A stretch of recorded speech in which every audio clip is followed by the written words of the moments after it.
The draft. All right, you guys. There we go. Let me pull up my chat again.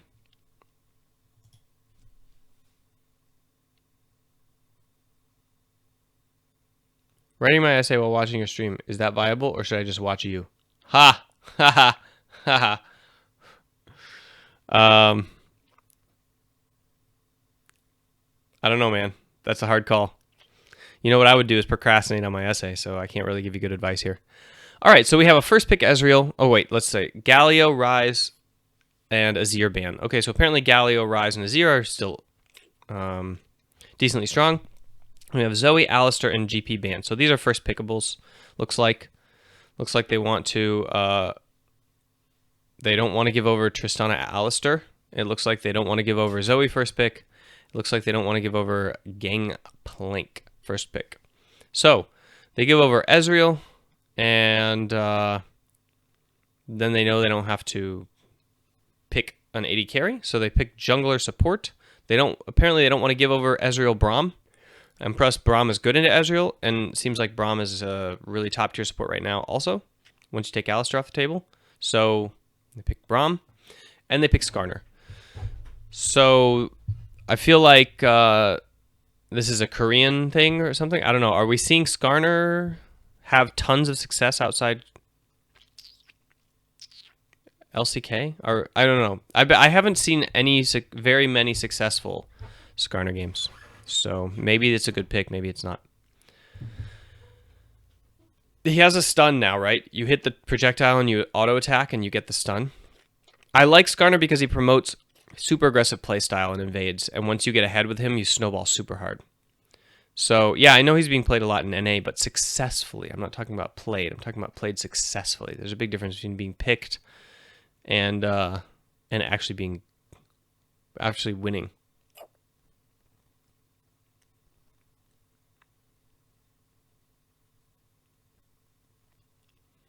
All right. So I like Skarner because he promotes aggressiveness and control of the map, which promotes skirmishing and getting out of the lane. Okay, and then we have Sejuani Gnar. Okay, so they're blind picking Gnar on blue side. I think this is smart. Gnar's a pretty safe lane. Pretty good blind pick. I'm surprised they're not blind picking mid. I think that C9 has this problem. This is one of the problems that we were able to exploit against C9. So C9, I'm putting you on notice. Even when you're in a meta where you can blind pick mid, you don't, because you give Jensen too much sway, I think, in the composition discussion, and he always wants his counter pick. And this leads you into a lot of rabbit holes with your draft that really screw you over. So in a meta where there are strong blind pickable mids, start telling your mid laner that he has to blind pick so that you can counter pick more essential roles. And I don't mean essential roles on the map, like mid is the most essential role, but so you can counter pick roles that need the counter pick more in the meta. All right, because you can counter pick top a lot better, I think, in this meta than mid. But anyway, Gnar's a fine blind, although I think it's, yeah. And then we have a blind Talia, and we go into the second phase. So they're risking it here. They're saying, okay, we're going to ban mids and you're going to ban tops, says TSM.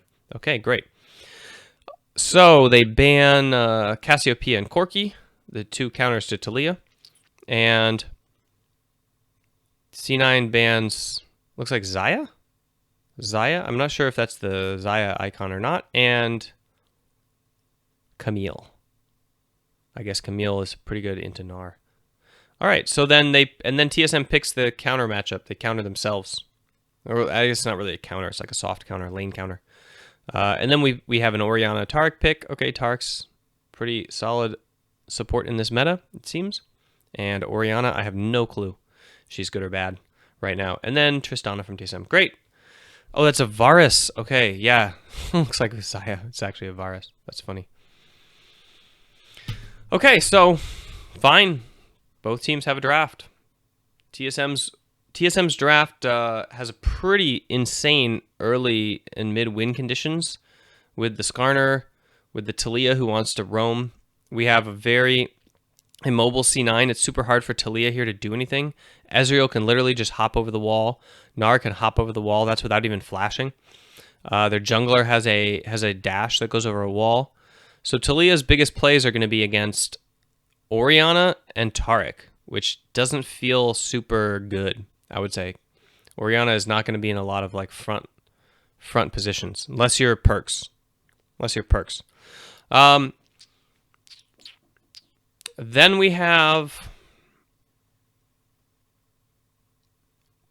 yeah, I don't really know about the team fighting. I guess Talia's job is just going to be to try to dump out a lot of CC and a lot of damage. Okay, C9's comp feels a lot more straightforward. You know, they have these big spells like Taric's ulti and Orianna's ulti and Sejuani's ulti. I don't know, Sejuani's ulti feels a lot more like you will die now compared to Skarner's, even though Skarner's is technically better at it. I don't know. We'll see. Skarner forces opposing teams to build QSS, which Sejuani doesn't necessarily do, so empty seats of the audience. That's not good. All right, guys, let's fast forward.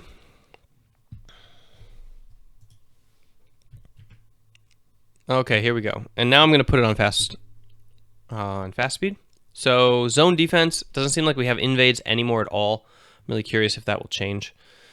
Soren gets some good chunk there. Jensen's just go back right now. He does indeed. And so now TSM has the opportunity to invade. They should go put a ward. They don't. They want to get the scouting position. Okay, they're going to capture points with this aggression. I feel like maybe they could have caught both if they'd known Jensen had backed. All right, so they opt to take top side, and Gnar is going to hang around and just retake it. Or no, he's not, I guess. I didn't see what he did. Okay. C9 pings that they don't know where Venomithi are. Is Venomithi ping that they might be in the bush? Nope, they're not. Okay. Everybody knows that they're doing a bot to top start. So here we go. That means that looks like Skarner's opting. Looks like Mike Young's opting for a full clear, and Sinscare's opting for a buff to buff and then scuttle. Talia goes for the ward. Did she actually ward? Yes, she did. Okay, she wants to see the scuttle take. Skarner red to Wraiths. Sinskaren is doing now top. Maybe he's going to base after this or go straight bot. Or he's going to attempt to contest scuttle. He is going to attempt to contest scuttle. Okay, here we go. Okay, he's late to that, as expected. Whoo, burn a flash in mid. This is, okay, no flash Ori, so this should be a kill. We have a flash Skarner level 4 and a no flash Ori, so he's going to clear Golem's base, go back bot, clear bot to top. Maybe he'd take scuttle, bot scuttle, and then at some point he should round around mid and flash on Ori and kill her. Okay, Sejuani is already based. She's back out on the map first. She's going to make it to scuttle here faster because of that gank. Here we go. Sejuani's already taking the scuttle. That sucks for Skarner because he really wants this XP. Skarner actually avoids him, goes back mid for the kill. Yep, easy mode. All right. They're doing everything right except that Mike Young should have... Ooh, I like this. Okay, this is what you're supposed to do with Skarner. Go and be in their face, take their nodes, and then try to duel their camps. I like how Mike Young went straight for the gank. Like, he didn't stop and do 3 camps along the way. That was one of the problems that I had with some other junglers, is they'd be like, okay, I'm going to gank, you know? But then they wouldn't, like... They'd, like, clear on the way to the gank trying to be efficient instead of just going and doing it so that their mid laner can base and get back to lane and have the advantage. So from that, Bjergsen gets a 10 CS lead and a kill and is able... Did he get the kill? I don't know. And then he's able to base. And now he's Talia, so now he has this win condition active, which means he can roam on the side lanes with his ulti. He just had a chance to go top. He didn't. Why not? I don't understand. Let me back up. Okay. He advance clears the wave. Let's see the shove. Okay, here's the shove. He's level 6. He goes towards top now. No, he's just clearing wards. Okay. He has a full Okay, so he should be on this wave. What's he doing? He has a chance there to like clear that wave in ahead of time. And, looks like Brahm's coming mid. Because Tark was mid. That's good. Whoever's instincts those are, they're matching up nicely. They have the invade here. This is really a nice aggression on TSM's part in terms of controlling the bot side of the map. They have the deep wards. Okay, so now the question is, do they do anything with this vision? They have deep wards in bot. Skarner has the push, or the advantage in the fight here. Okay, take the other side of. Yeah, Tark put a topside ward there, and they just cleared that. And Soren gets jumped on, uses his cleanse. Nice job by Svenskeren managing to blow a cleanse for nothing. Why wasn't Skarner taking the opposing team's blue? Oh, I see. Maybe they feinted it, like they faked it? Okay, here we are. Yeah, they're going in for blue, and C9 thinks they're going for blue. They actually just ward and back out. So this is a time when TSM's like over safety, I guess, plays in their favor, because Gnar basically leaves lane for that, sillily, when there's actually no fight going to happen. Okay. Woo, the first bot lane gank on the Taric. Okay, so were they going to win that anyway? Let's see. No, they were not. Okay. Cool. So here he is. He's level 6. No, he's level 8. Doing the thing Taliyah does, going and killing the no gap closer champion. So the next one should be Orianna. Tark had flash there and still died. So they were just, pushed up when they had no right to be. I guess they had no wave priority. Or they had no wave priority on mid. Oh, burn. All right. I thought this was going to work. Okay. Really good initiation from Hanser. He hits him with both sides of the ulti. Mike Young coming in. Okay, gets the suppression down. Does he land his Skarner stun? I feel like he doesn't land his Skarner stun. His E auto attack. Ooh, he might. Nope, he already used his flash. There's no way he's going to survive that. Okay.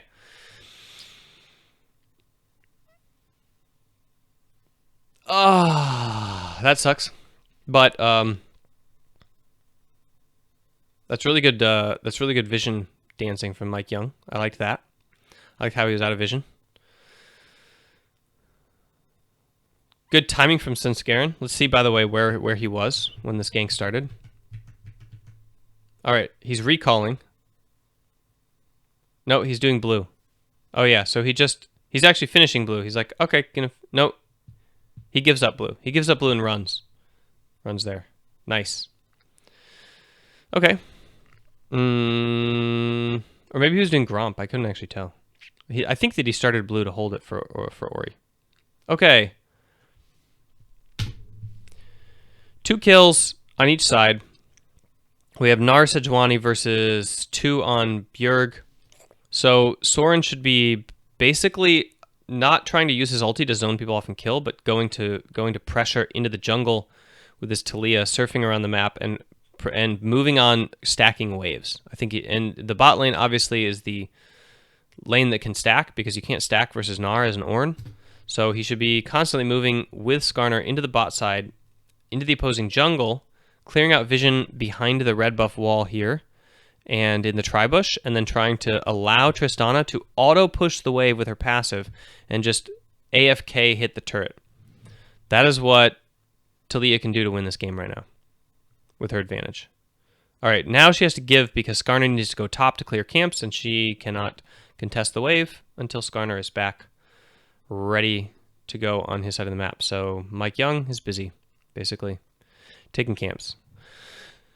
This should be like a 45-second to a minute window. Okay, so they get Dragon, they get the top camps, he gets his recall in. Bjerg is timing his recall with Skarner. This is all really good. He's coming back to the mid lane. Skarner's going out to give blue, hopefully, and then to go in to clear vision again. Okay, so he's just going to go straight for vision. Vision into blue. Nice. Wave priority into the control, into the buff. Yep, they're just going straight. He goes straight in because he doesn't see anybody. Soren takes the wave. Now he should take blue. Then he should go back and take the wave, and then he should roam with Skarner into the bot side jungle and contest Wraiths. And Dennis, look, Dennis already knows this. He already knows he's not going to be contesting the bot side with Talia and Skarner, and that their game plan should be bot lane, and so he's already clearing top Wraiths. Right? He's not clearing top Wraiths because top Wraiths was taken by Skarner already on his top clear. Oh, he's taking red this whole time. Jeez, just straight up invades. Because he knows this is the game plan. Look at this. Yeah, I guess they see Skarner clearing that ward anyway, and he knows that their game plan is that they want to maintain bot side pressure and contest the race, or it should be. So he just straight up takes the red. Cool. Okay, here comes Skarner again. He's into the bot side. All right, Talia and Skarner should be securing all this vision and going, yeah, okay, this is exactly what they should be doing. And Svenskeren should be countering on top side. Ornn gets the TP in. Okay, and then the top side counter is actually quite strong because Gnar already has the turret chipped down. So let me point out what Svenskeren is doing here. As a jungler, in this case, you have to know that you're going to be losing the 2v2 and the map, and you have to counter, right? So we worked on this a lot with TSM, is being super aggressive on the counter, not just... let me show you. Look where Sejuani goes from base. He goes straight from base to the opponent's red. This is something we worked on. If you know where your opponent is and what they're doing, and you know their game plan in the map, then you don't go do scuttle, you don't go take your race, you don't mess around, you just go straight to the opposing team's opposite jungle and you start applying pressure there. Because either their strong jungler comes to fight you, in which case it frees up your lane that they were going to camp, or you just get free farm. You just get free camps. Because you're not taking your camp. So he doesn't delay by taking scuttle or messing around here with vision. He just goes straight in, takes the buff, and then Jensen immediately counter roams. As soon as Talia goes bot, they go top. And they're just saying, like, sorry, dude, like, sneaky, just don't die, whatever. Like, we're not even going to ward for you, honestly. But luckily, they have these are the wards that you have when you're going to get dived bot. You have a ward over the Gromp, and you have a ward in Tribush. And then you're just ready to run like hell. And you let the team take top. So here, Hanser's playing super well. He backs off turret. Look at how far back he is right now. He knows what's coming. He knows where he's missing to top side. He knows that we're making a play bot. And so I guess I don't want to see him TP in here until Gnar does. I want to see like a matching TP, if anything. Yeah, so he actually completes the TP, unfortunately. So that was a boo-boo. I feel like he could have maybe caught at the tier 2 once Gnar went mini. But anyway, he catches at the tier 2 now, and Ori takes a good chunk off of mid, and they take bot turret. Okay, so equal trade, 1 for 1, some chip damage on mid, and because Ori, remember Jensen fake counter roamed for the pressure, whereas Bjergsen actually fully roamed, so he gets to give up chip damage, and they lose first tower gold, which sucks. So they could have optimized that play. If they make that play over like 3 waves, if they instead of making the play, right, if they just maintain pressure, and they constantly have Skarner sitting there and just farming Wraiths and Gromp, and they're just letting Trist like hit the tower over and over again and ready to jump on them any second from the Fog of War. Ezreal can't really engage to fight them off the wave, and so they probably can just like take tower chip damage while keeping Jensen more bottled up. But I'm not sure if they gain anything, because I feel like Svenskeren can still just dive top straight up. So they need to actually probably just take the tower, trade for top, and clear up the map.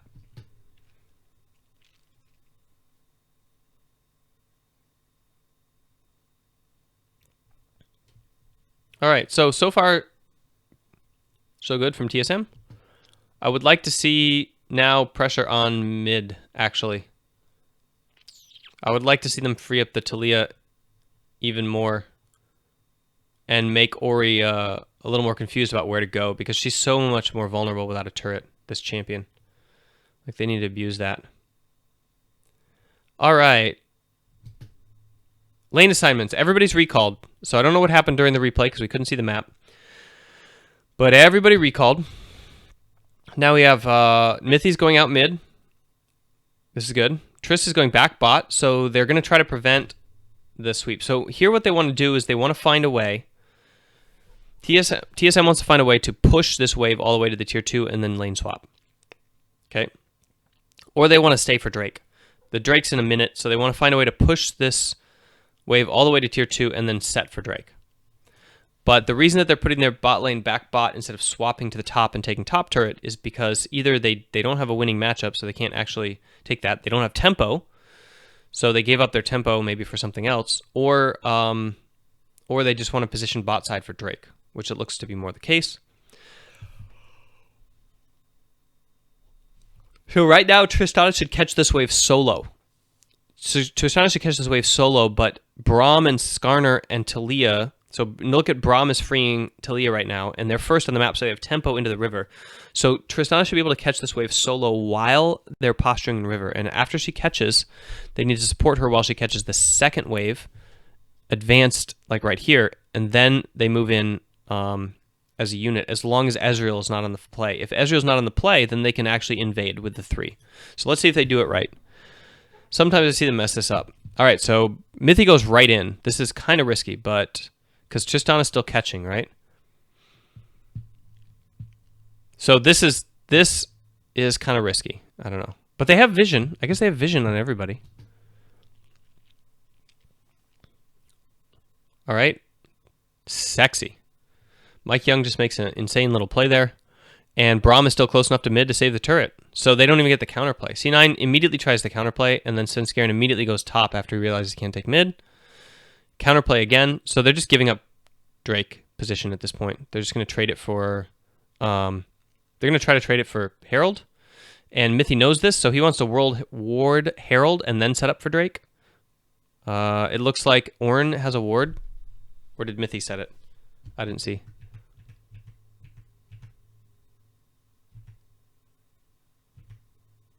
It looks like Mithy's ward. No, it's already there. How did it get there? Did he already set it before? Or was it Ornn? Yeah, he set it. So Mithy's like, man, they didn't even see him ward that pit. So he already knew. He was like, okay, they're going to counterplay. Because we have position on Drake and tempo on Drake, Skarner and Sven, this is actually super smart. Skarner and Sven are... already have the pressure bot side, right? And so Mithy, by all rights, should be there, and C9 already knows this, right? So they're already saying, we give up the bot side and we take your top side camps. And Mithy already knows this, so he's already top side, pre-warding Herald so that they can strip their jungle of camps so that C9 doesn't get an advantage. So they're playing like 3D chess here, where they're like, okay, we're assuming that you're going to do this, so you're not going to do this, and they're like, okay, but we're not going to do that now because you know that we're going to do that, so we don't actually need to, it's like a bluff, right? You don't actually need to send 3 people there if they're not playing as if you're going to send 3 people there, even though you have the ability to send 3 people to bot side. So Ezreal tries to steal red. I don't think he gets it. They take the free Drake, and they take the free Herald.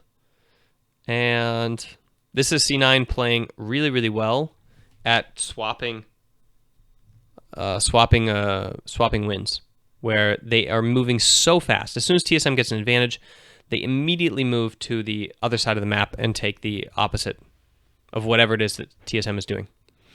And so there are teams that are super, super slow at this, and they just lose. Like, they just lose to what TSM is doing because TSM will just take an advantage, and then the other team will just be behind a tempo. It's super important that C9 stay on top of tempo here. So this is actually Svenskaren's job, right? Because wherever he is where the play is. So he is playing out of his mind right now in terms of the counterplays. All right, they just abandon Sneaky, basically. They go ARAM mid.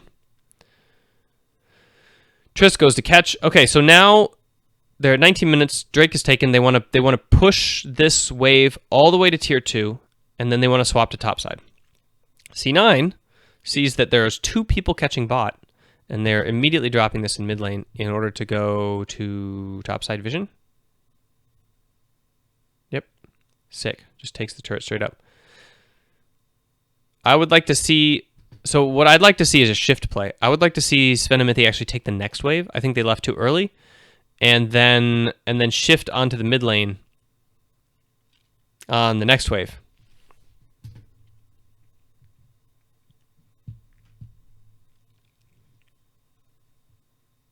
Wow, melted. Oh, and then he got killed too. All right. Let's see if they see when they're leaving.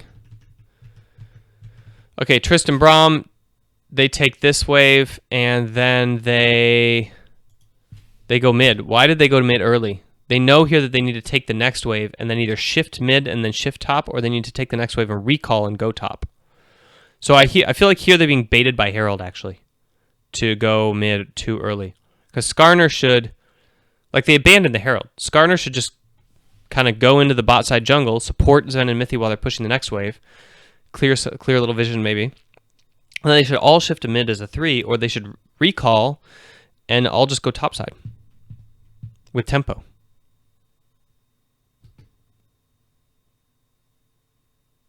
They go mid lane.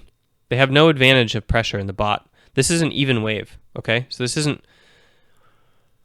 I think this is going to be stacking in C9's favor, actually. This wave is going to kind of kill this way, and then the next wave is going to land and kill a few more. Yeah, so this is just like slow stacking CS. So Ezreal can actually leave this lane, and he's going to get some of these minions anyway. It's just going to slow stack into the turret, right?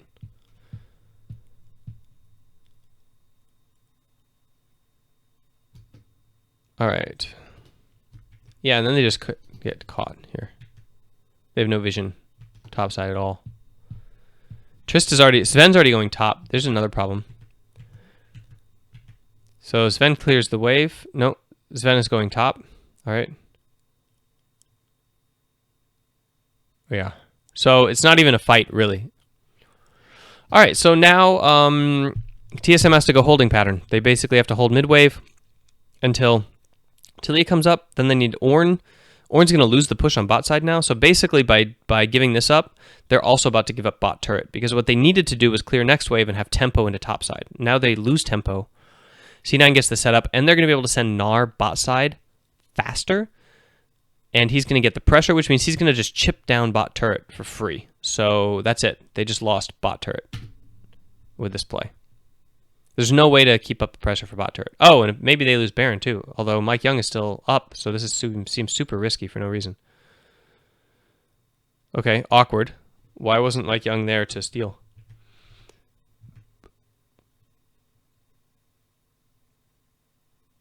They literally only have Gnar ulti to push him away.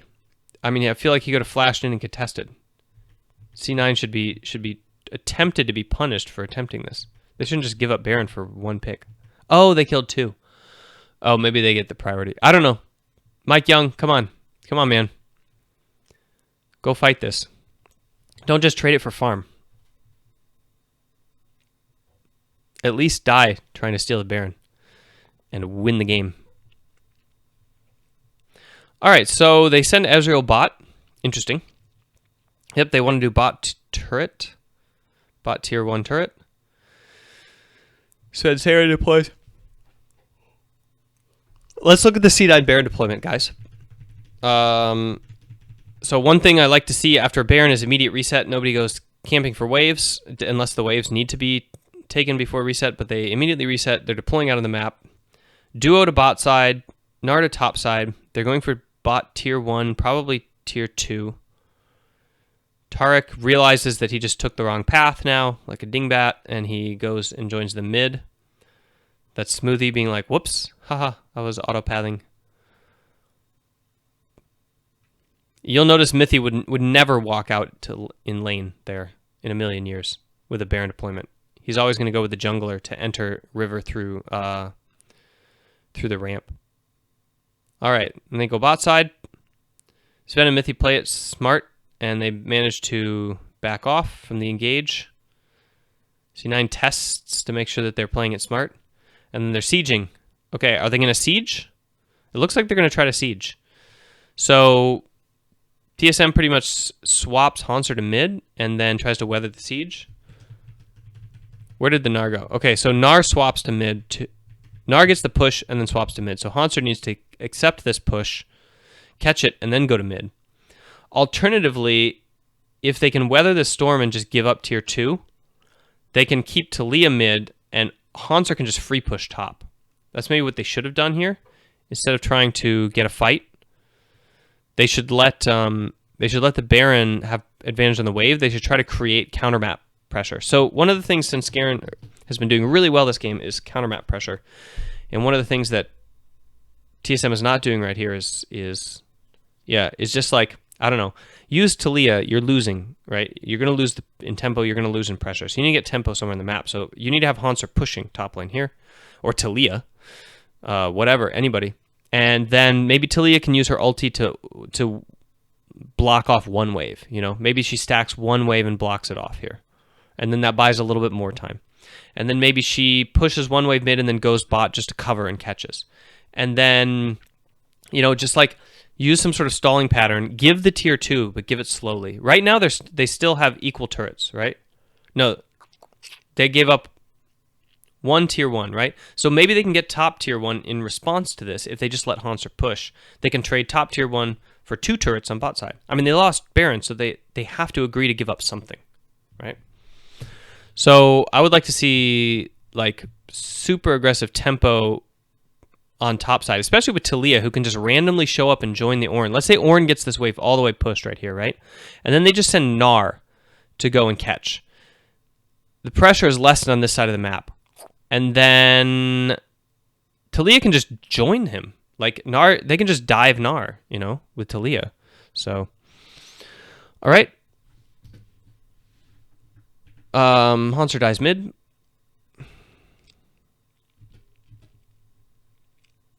That screws them a bit. Now they lose an extra turret. They shouldn't have lost mid tier 2 in this push. They should have only lost tier 1, tier 2 bot. So they lost an extra turret. A little bit more gold missing. Doom. That was a really good Ezreal ult. I love it when Ezreals do this, where they just go out and take Drake. All right, Ornn now wants to burn his jungle. Okay, so this is something Hanser's doing really well. Let's back up, see if we got tempo. Okay, so deployment after Baron. Check this out. Okay, we're in the replay, so I can't. All right, so TSM's going to top side. They want to take top tier 1. They want to assume that Baron is going to be over, and they want to start getting tempo on the map. Ornn's job right here is to not show on the wave, to clear vision, and to burn his jungle camps. Because what's going to happen is whoever it is, Ezreal, Gnar, whoever comes bot, he's going to push the wave in. Ornn's going to be like, me, me, me, me, me, me, me, me. And then they're going to go into the jungle and they're going to take all of TSM's camps. So Hanser's job is to take all the camps and then catch the wave. And then whoever pushes the wave, Hanser's going to give up, give up, give up. And then they're going to go into the jungle and they're not going to get any camps, right? And they're just going to like be able to show pressure on some other wave. So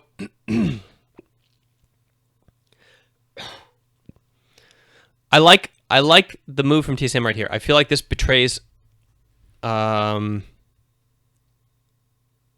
they have a good mindset right now. If they have a bad mindset, they will not try to siege turret with 3 people. They'll ARAM, right? So you look at teams like Vitality, other teams that choke under the pressure. What they do is they fall apart and they start to ARAM, 5-man, or they 4-man, like a random turret stuck in the middle of nowhere. You know, like they just go all 4 top for no reason. Instead of trying to prep waves, trying to take their advantage and find a way to play the map strategically. So we'll see right now what TSM is going to do, which is to hopefully have a little bit of pressure on mid-wave, because Talia is basically even with Orianna, can still do fine if they have vision around mid. So they need to capture vision with Braum, who's really good at face checking, and maybe not so much at this point of the game. We're starting to get like level 14 stuff, and but anyway, they could face check into the vision, hopefully in the river here, and get some sort of vision control, which they will allow them to pressure the top turret, especially because Talia can move fast and first. So my arm itches. I'm trying to itch it. There we go. Let's go. What happened? Why isn't it playing? There we go.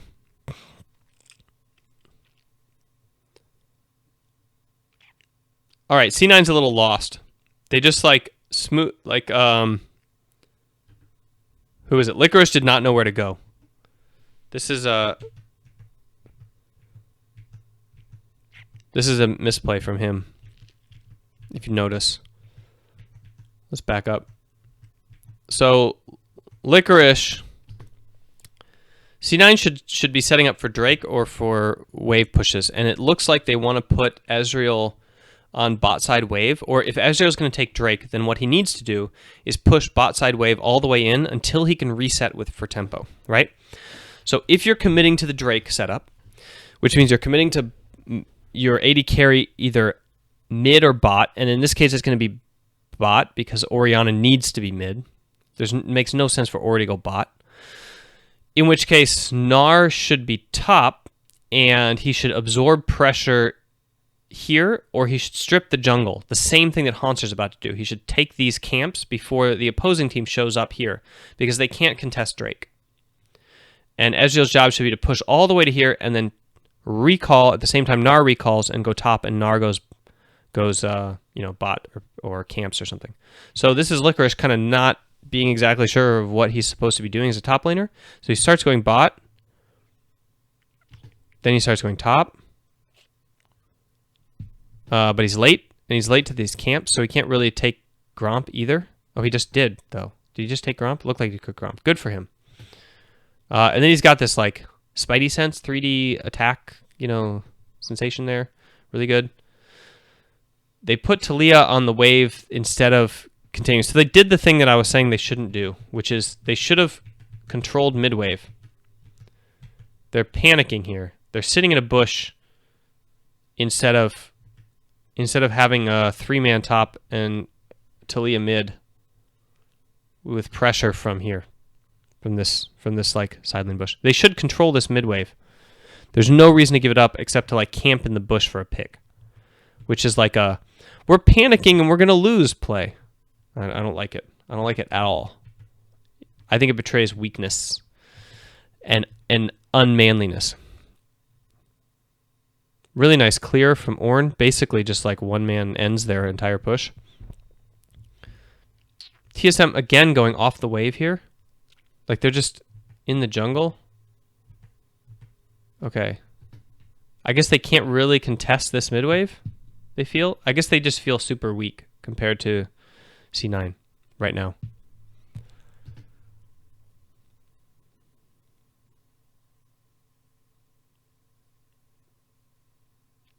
So I don't know what they're doing right now. They have TP. They're trying to contest the pressure with bodies. They want to be ready for the fight, but then they're not getting any tempo anywhere else in the map. This is a losing play.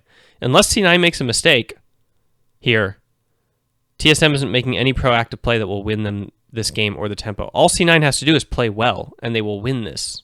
So I don't know. C9 feels like they don't have a strategy right now. They don't have a plan. They have nothing. Like they're just playing catch waves with matched players and hope that the enemy team messes up, which is a fine way to win. I mean, Samsung did this all the way to the World Championship, I guess.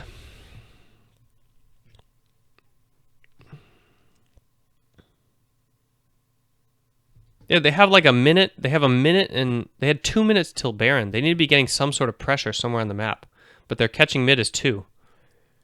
And now they're engaging when Gnar's bot because Gnar's bot, and they want to get a pick for Baron, but I feel like they should be trying to push out bot. All right, yeah, this game is over. This game was over right here mentally and emotionally for TSM when their playbook ran out. All right, right here. Their playbook is gone. you see what Hanser just did? Okay, he cleared one wave, and they're like, okay, we can't do anything else on the map. We have no plan. Our comp doesn't do anything. All we can do is like turtle and wait for them to mess up. That's the objective. That's how we're going to win the game. Fine, that's good. Actually, you should have the mindset to grind out the turtle all the way to 50 minutes to win. Like, that is mental resilience and mental toughness, right? But I like to see that in like world championship matches and in playoffs and in best of ones on stage, like here, right? But the thing I don't like to see is that they have no plan here at all. I mean, okay, maybe if this were a scrim, they would do something else. Maybe they do have a plan, but that plan is higher risk. And they're like, okay, normally in scrims we would do this. It would be higher risk. But right now, this is a best of one. We're going to do the safer play, which is to match them and, you know, do this grind out game and try to get parity somehow. We're going to give up this next Baron. We're going to let them make a mistake, which is a good play to let the opposing team make a mistake because this game is so hard not to make mistakes at. Yeah. But anyway, if I'm coaching Team Liquid, then they're not doing this, I don't think. So Hanser's catching mid, but he's catching it with Trist. When maybe they send Talia bot? Maybe Ornn catches Talia? No, Talia has the wave clear they need right now. I feel like they should give up turrets for tempo. Maybe that's the proactive play.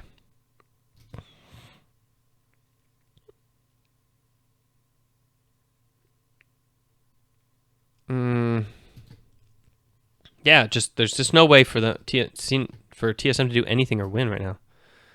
Who called the engage, by the way? Can you tell from the team who called this engage? There's the ping. Wait, when was the engage called? Gotta slow this down. Okay, here we go. They catch top. Okay. They see Gnar bot. They ping. There it is. That's the engage. The engage was called. Go on them. Go on them. Gnar's bot. They're going to contest this vision. Sven's already moving. Good. Or maybe they were pinging for the ward. Okay. Yeah. Here it looks like Mithy's already moving. So he's the one who called the engage. And Hanser's kind of like... Oh! He just ulted there. Yep. Oh my gosh. Mike Young flanked when he shouldn't have flanked. Looks like.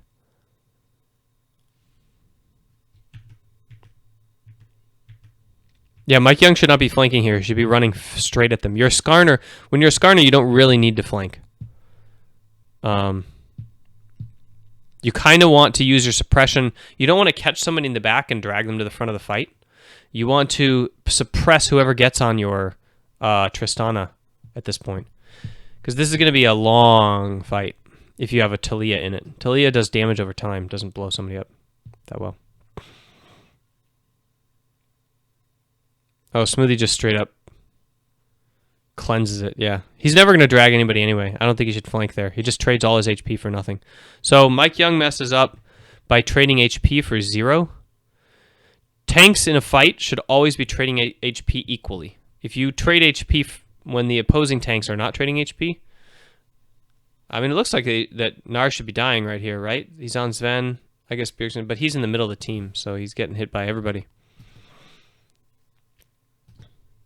Actually, Gnar is just soloing Trist. Like, not even taking damage. So yeah, Mike Young needs to play this fight way better if they have any hope of winning it. He needs to be frontlining instead of flanking. Flanking for the pick. I think that they already had the quote-unquote pick, right? So when you see Taric ulti coming down, you just leave. You don't flank. You don't finish the flank. Okay, so the ability to course correct in the middle of a fight, this is something that you can actually train. So Mike Young is flanking, right? And he's thinking, okay, I want to flank. Yep, this is a good decision, good decision, good decision. Good decision. Bad decision. This is a bad decision. He needs to flash over the wall into red, or he needs to just back around and run. And he needs to be a shot caller, too. He needs to say, Gnar's TPing in, I can't I can't go in on this. Like, I'm going to grab Smoothie. Even if he grabs Smoothie right now, Smoothie's going to be in Taric ulti the whole time, right? And then he's just going to have E. Oh, wait, sneaky. Right. So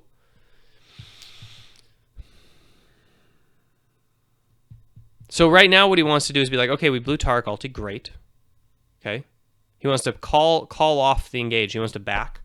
And then he wants to use his engage next time. He wants to wait till... Like, Taric ulti's what? Like a 90-second, 60-second cooldown now?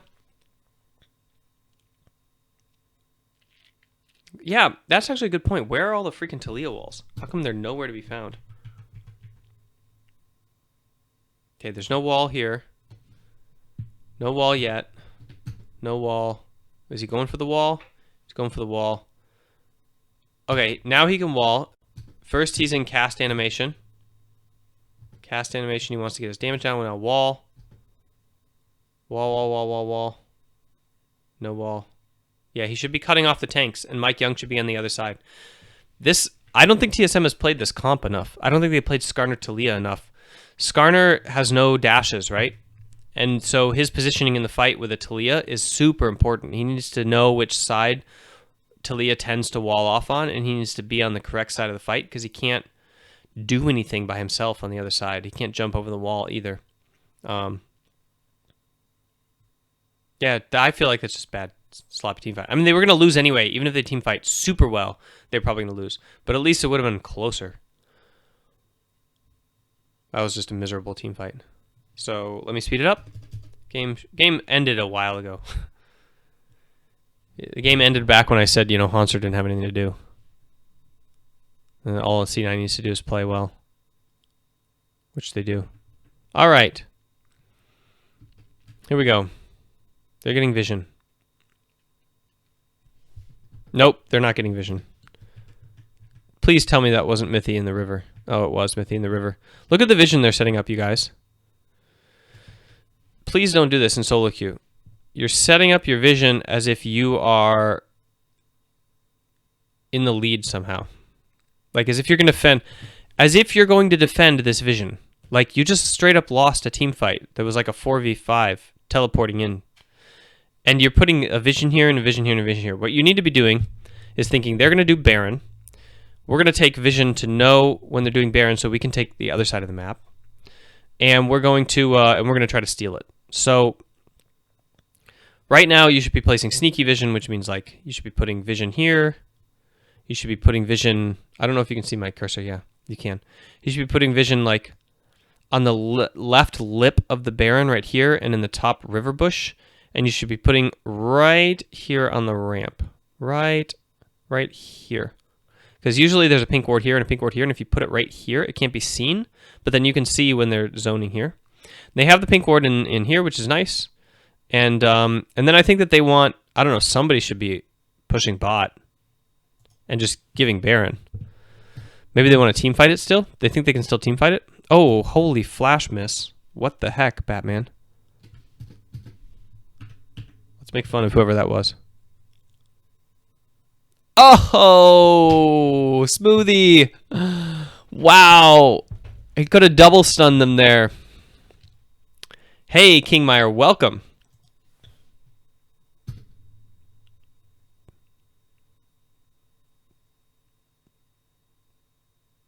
Okay. All right, then they have the back of the pick ward, which is useless. They need a ton of picks. Skarner right now should be carrying like a stack of 3 pink wards. He uses one, so good, because Skarner, in order to steal Baron, he needs to be sitting behind the pit, putting pink wards in, and then flashing over. So he needs pink wards. If he doesn't have pink wards here, he's screwed. In fact, everybody should kind of have a pink ward here, so that they can just drop pink wards into the pit over and over again in order to try to steal Baron. So the only way to keep C9 from starting Baron is to have pink wards that they can drop over the edge. Okay. Hanser used his engage out.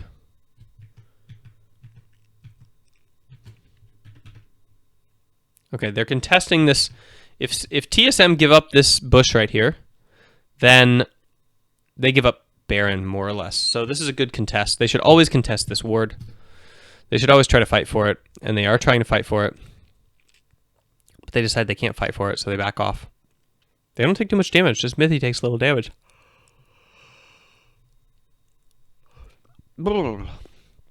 Not bad. Holy cow. Monster is toast. Chunk, chunk, chunk, chunk, chunk. Oh, this is good for TSM. Let's back up. So they think C9 is going to top side to control that, so they want to push mid and fold to bot. Hanser is probably too close to the dark here. He should probably be on the other side of the route. Look at everybody else. Everybody else is on the other side of the... Everybody else is thinking like, oh, C9's in there. Haha, I'm going to stay on this side of the lane. But Hanser's just like... He just moronically walks to the wrong side. Takes a ton of chunk damage. But now... we have all sorts of Taliyah options here. This is sick. C9's in this massive choke point. This is really good for Braum. He can block everything that's coming from C9, like in one direction. They're not flanking at all. It's really good for Skarner because he can frontline and just drag people. You know, he can stasis right in the front line. It's really good for Sven because he just wants to like frontline hit tanks. And let like Hanser and Mithy soak up the Ezreal stuff. And it's really good for Bjerg because he's got all these Taliyah things he can do. He can lay down rocks in the middle of this whole freaking area. He can, like, you know, put a pop-up right here to divide the team. He can wall somewhere in here. This is sick. Okay, this is their chance. Go, Bjergsen, go. Go, Mithy, go. I'm going to slow this down.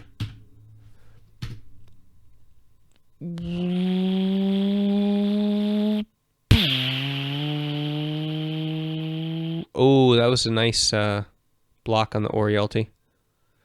Kite the Taric ulti. 2, 1. And turn the fight. Turn the fight. They ran away. All right. Pansies. All right, so now we turtle again. Hey,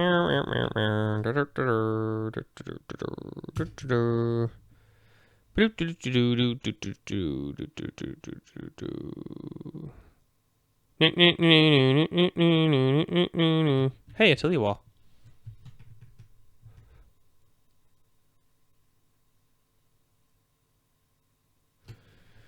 Whatever, this game's boring now. It's over.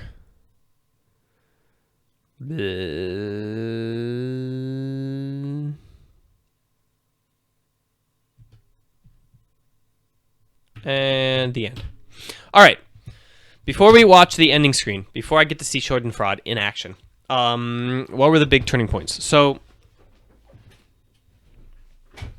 Taliyah completes her roam bot and Hanser TP's in. Both of them completed the roam, which gave up chip damage and pressure mid, and Svenskeren played phenomenally on the counter pressure, or the cross map. I call it the cross map, and basically cross mapped every proactive play TSM did. So he read them like a book, probably because he was a part of the book for 2 years. So really easy for him to cross map the plays, because he already knew what was coming. So TSM did a good job of keeping up the pressure and playing a proactive game all the way up until they gave up those 2 kills mid and went to and lost Baron. So basically what happened was C9 dropped Herald and mid, and then Sven and Mithy gave up the bot lane push 1 wave early and just walked mid. And then Sven showed on the wave and was walking top, and then they just sat in the line bush and killed Bjerg and Mithy with Sejuani pick and just got Baron off of it, and that was pretty much the end of the game. After that, TSM weathered the Baron, and then they should have tried to contest for mid lane pressure. They should have tested to see if they can actually hold mid lane and out pressure them and get some sort of like wave control back in the game, but instead they sat in a bush topside looking for a pick. I think that that's a good comeback play, like later, like at 30 minutes, right? But they were doing it at 20 minutes or 22 minutes or 23 or 25 minutes or something, 25, 26. So I don't like to see it that early in the game. I feel like at that point, if you are I mean, what is picking a Gnar really going to get you? It was going to get them one top tier turret. They could have gotten the top lane turret without picking Gnar, and they still could have maybe soaked pressure mid. So anyway, now let's watch. Let's enjoy Svenskaren's joy here. Let's enjoy his. They really did, like, Svenskaren just straight up won the game with this cross mapping. Like, TSM has a massive lead here if Svenskaren doesn't do what he just did. So he knows that he won the game for them with his cross map play. Just reading TSM like a book. And sneaky with his back off, right? Remember when Svenskaren just straight up abandoned him? I feel like maybe he finally has an AD carry that he can abandon. Like, that was one of the issues, right? Is it's never a good idea to abandon your AD carry. It's basically saying, like, we lost your side of the map. Sorry, we lost tempo, we lost pressure, we lost the mid, whatever. The point is, your lane is now effed, and I'm leaving, okay? So, Sneaky took it like a champ, right? Sneaky's winning lane. He's, like, humping Tristana on turret. And then his jungler's just like, see you later. Like, we lost mid, so I'm out of here. And he goes topside. And Sneaky's like, okay, now I'm getting 4-man dove bot, 5-man dove bot. So you gotta, like, kudos to Sneaky for being an incredibly resilient player and for just having the gumption to just be like, okay, well, I'm just gonna back off and give these waves, then I'm gonna come back out, and then I'm gonna be fine, you know, like, whatever. So I'm not gonna carry this game, but I like it for the next 3 minutes, you know. It's not gonna be my lane that's the focus, but whatever. Good job to him. Sven is also super good at doing that, by the way. Like, TSM has and Doublelift got good at doing it. He wasn't at first, but then he was really good at doing it. Obviously, you always want to push back in VOD review, try to figure out a way to not make it happen, but, like, you got to be able to make it happen if you want, when you're ready for it. Look at those Echo Fox hats. Mithy's sad. He knows he cost him the game with that mid death. And he also knows, oh, look at the happy. Look at the happy Sven. And he also knows he cost him the game with that engage in the final jungle where there was no Talia wall and Mike Young flanked. The State Farm analyst desk, you guys. Wow. Okay. Are we done? Are we done? Is that the VOD review, everybody? What do y'all think? How was the game for you? Let's see.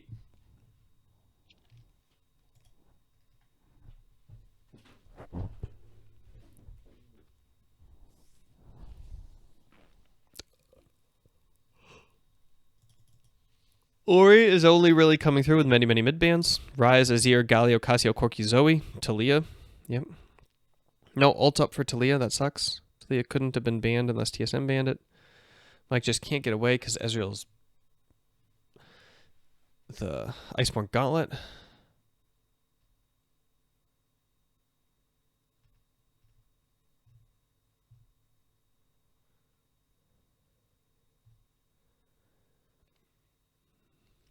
I think the top lane play was fine.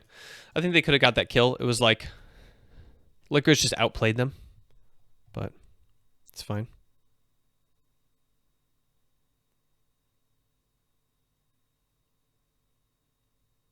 Well played, C9. Try using Epic Pen or Game Tactics to point out the wards in the map. That's a good idea. TSM not going to playoffs, right? TSM is going to go to playoffs. They're gonna get it. It was really good to watch Sven that game, yeah, because he did everything right. Like, it's really good to watch him because he wasn't carried. Like, he just basically won the game for them. What do I think of Biofrost today? I don't know. I need to watch him. All right, guys. I need to go to the gym. It's 6 o'clock. Perfect timing. I can go to the gym, be back by 8, and then pick up... What was I supposed to pick up? Oh, I was supposed to pick up syrup. We're going to have French toast this morning. Yes. So I got to pick up syrup on the way back. And feel like I need some coffee, maybe, on the way to the gym. So I got to figure that out, too. Because there's like nowhere to get coffee Sunday morning at 6 a.m. in Uvascula. Thanks for the review, guys. Appreciate the attention. Thanks for hanging out with me. Make sure to check out the Mac program if you haven't already. Obligatory commercial spam. But seriously, things are going really well in the development. Like, I think that I'm going to have a developer working on this project by Monday, and he's going to make this really sick version of the Mac program. And I'm funding it all through sales of the Mac program, by the way. So pretty soon, I'm going to have a setup where you can purchase the current Mac program, or you can purchase like a support subscription, kind of like a Patreon, but like as a way to say, hey, I want the Mac program at the new pricing model, and I want to, help pay for the development a little bit more. And that will be like a monthly subscription, right? Like a Patreon kind of thing. But it will combine with lifetime access. So once the app launches, it's going to be like headspace.com or something. It'll be like a monthly or yearly subscription. But up until then, I'm going to launch the subscription option so you can do that. But when you purchase even 1 month of it, you get lifetime access to Mac anyway. So it's kind of like for people who want to support the development of the app in a monthly way, but still want to do this early bird, I would say, because early bird, it's been since 2014 till I launched the app. It's been this way where you buy it once and you get it forever. That's going to go away soon. So we're going to keep it. We're going to have a subscription where you buy it once, you get it forever, but then you can still purchase a subscription so you can keep supporting the development of the app until it's ready, right? And then you can choose to continue the subscription or not, whatever. It's up to you. But anyway, yeah. So that's what is happening. And I interviewed a number of people over the weekend, and because I can really only work on this more or less during some off time. And I'm gonna make a progressive web app. So it's gonna be a progressive web app, probably using Firebase and Polymer. And I think that will be the least expensive and the most quick to market and the fastest way to iterate and make changes and improve it over time. And the best way to maintain it without any coders, right? I don't have a company, it's just me. So I'm going to need to maintain and develop and improve this app off of the revenue it generates, like with just random people, right? So it's going to have to be very well structured and kind of simple to improve and to work on. So that's my goal. And if you want to support it, by the way, there's plenty of ways to support. I need copywriting. So if you are an excellent copywriter, please, and you want to do, copywriting for free, or even just like for very inexpensive. If you are a digital artist / designer, UI UX designer, that's going to be my very next step. If you are an expert UX designer who does wireframes, I say expert because I'm either going to pay an expert UX designer or I'm going to use a volunteer one, but I'm not going to use a newbie UX designer, right? Because this is the most important thing, kind of the user experience in the app, right? So if you are a super experienced expert UX designer and you want to do a job, and like I can still actually pay you, if you can beat out the people on Upwork, or if you want to do it for a less expensive price because of the brand, then I'll definitely be using you. What else? Oh, if you're a Polymer or a Firebase programmer, or you're comfortable with backend as a service and functions as a service, or you're really good with OAuth, or you're really good with progressive web apps or service workers, or CSS optimization, that would be sick.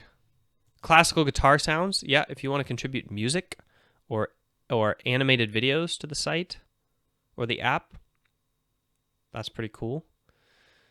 Hybrids has a small out of context question. Do you have any book suggestions with a link that have a link with League Mentality? My book suggestions are here. These are the ones that I suggest, and they're the ones that I've read, and I actually have a mailing list with some summaries on them, but the mailing list is shut off right now while I work on it. My experience with intermittent fasting was I lost 8 kilograms of fat and I gained 8 kilograms of muscle.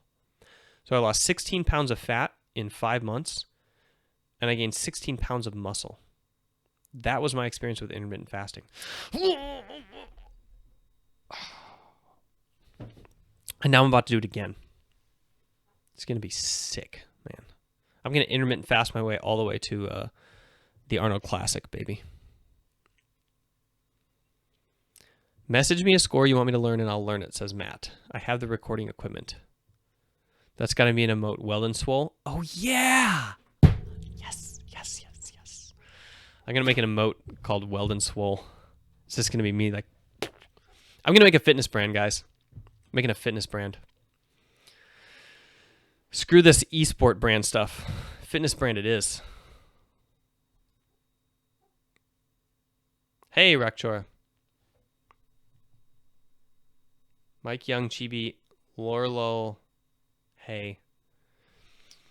Robin SBI says, I could help contribute some designs, including vector-based designs, though maybe I shouldn't say that considering my homework. Yeah, dude, if you have homework, you should be working on your homework.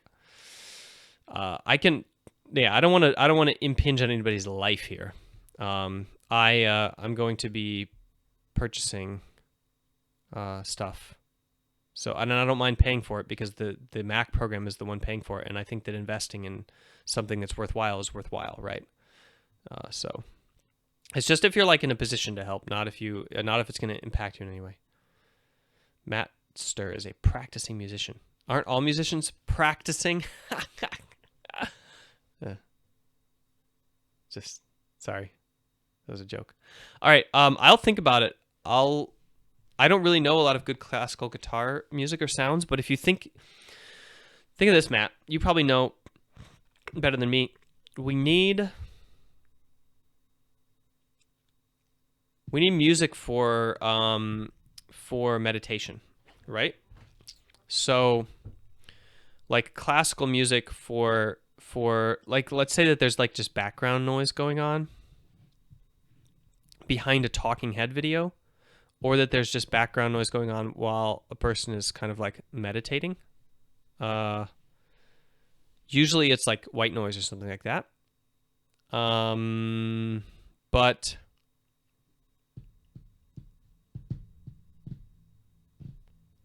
oh, Iron Lol did not hear my story about intermittent fasting. Somebody fill him in. I don't know where I would use classical guitar music. I'd probably use it in animated explainer videos. I'd probably use it when I'm talking to the camera and I want guitar music behind me in order to teach. So it's going to be something that's like something where like if somebody was talking in front of it and it was and explaining like the program that was happening in a marketing video, that it would sound cool and upbeat and maybe like that. So anyway, you guys, signing out. I will catch you later.